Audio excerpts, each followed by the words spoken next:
أو بعد غد أو في كذا من سنة مع الشعب المغربي.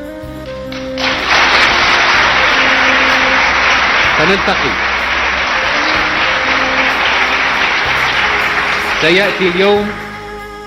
سيأتي اليوم الذي نلتقي فيه مع الشعب المغربي، فلهذا ما نسبش أبدا المستقبل، ندافع على حدود بلادنا فقط،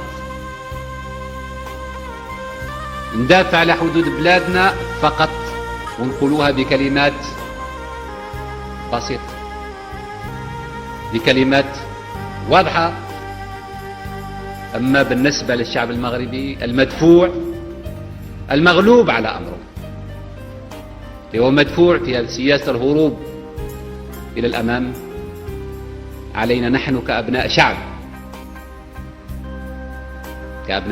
خارجين من صلب هذا الشعب، خارجين من صلب هذا الشعب، ومناش مبعوثين من السماء، مناش مبعوثين من السماء، أن ننظر دائما للمستقبل. وحتى القوات المسلحة المغربية نقول لها قد يزج بك مرة أخرى في سياسة هي ليست في صالح المغرب،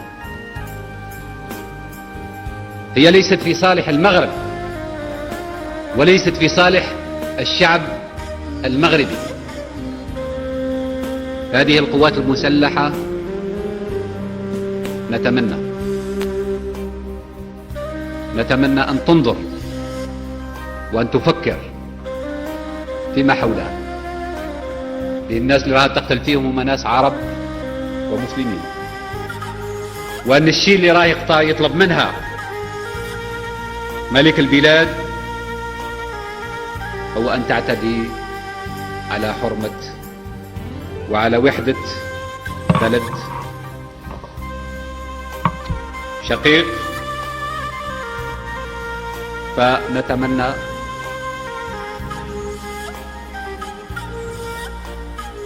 أن لا تقطع خطة الرجعة، إن هناك بالأمس أصوات ارتفعت وسترتفع في المستقبل لا محالة، أصوات ضباط أحرار بدون شك سترتفع في المستقبل، وسيخرج من صفوف هذه القوات المسلحة في المستقبل، في سنة، في 4 سنوات، في 5 سنوات، في 10 سنوات، رجال أحرار يحررون المغرب، الشعب المغربي، من العبودية ومن الاستغلال ومن السيطرة البشعة، هذه الإخوة بعض الأفكار وبعض التوضيحات اللي كان بودي أن أقولها، واللي ما كانش بودي أن نقولها لو ما تفرضتش علينا الأمور فرضا. لا يمكن أن نبقى ثابتين في الوقت اللي الواحد يقول لك أنا جاي نضربك في بلادك، لا يمكن أن نبقى ثابتين والمؤامرات تحاك حول بلادنا وحول ثورتنا، ولم نكن نحن على الأقل على المستوى الرسمي ولم نكن السباقين لطرح هذا الخلاف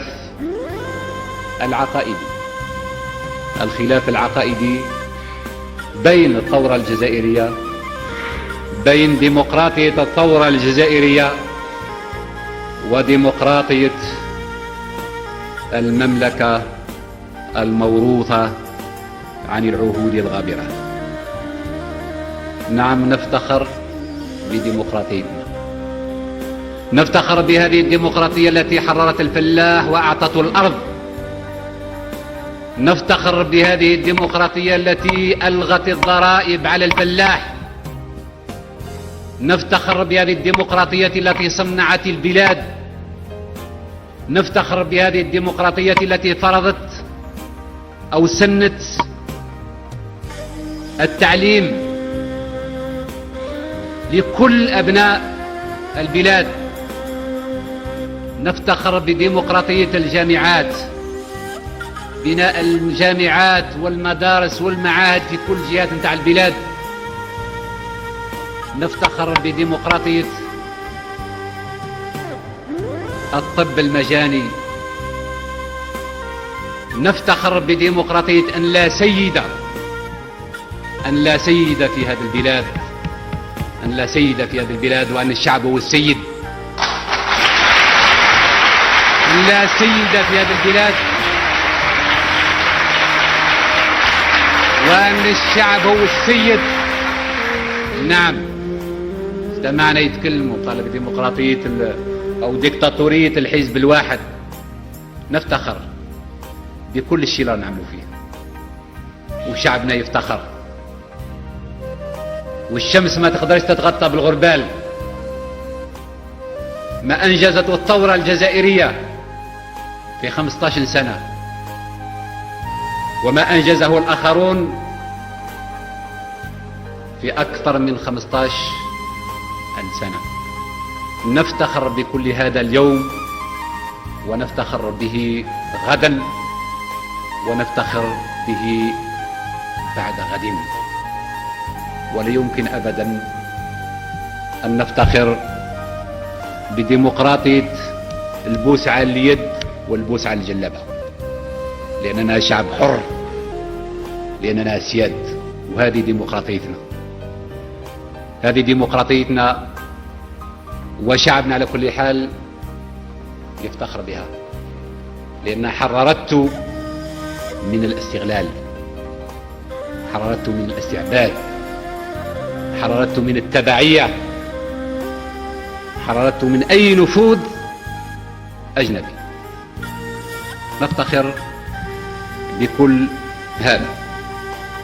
ورغم ما قلته أيها الإخوة، فإن الجزائر تبقى دائما على استعداد اليوم، غدا، بعد غد، للمساهمة بالطرق السلمية في إيجاد كل مشكل، أو في إيجاد الحلول لكل مشكل يطرأ في منطقتنا. ونحن على استعداد أن نساهم ولو بنصيب محدود في حل هذا المشكل الدامي، مشكل الصحراء الغربية. وقد أعلنا عن استعدادنا مرات ومرات لحضور مؤتمر القمة الإفريقي لمعالجة هذه القضية. فالجزائر انتهجت وتنتهج طريق الشرعية الدولية، وسنبقى سائرين في هذه الطريق. وسيبقى دائما شعارنا العمل واليقظة، العمل من أجل تدعيم الثورة، واليقظة من أجل الدفاع عن الثورة. وهذه آخر كلمتي، وأتمنى من المولى سبحانه وتعالى التوفيق. والسلام عليكم.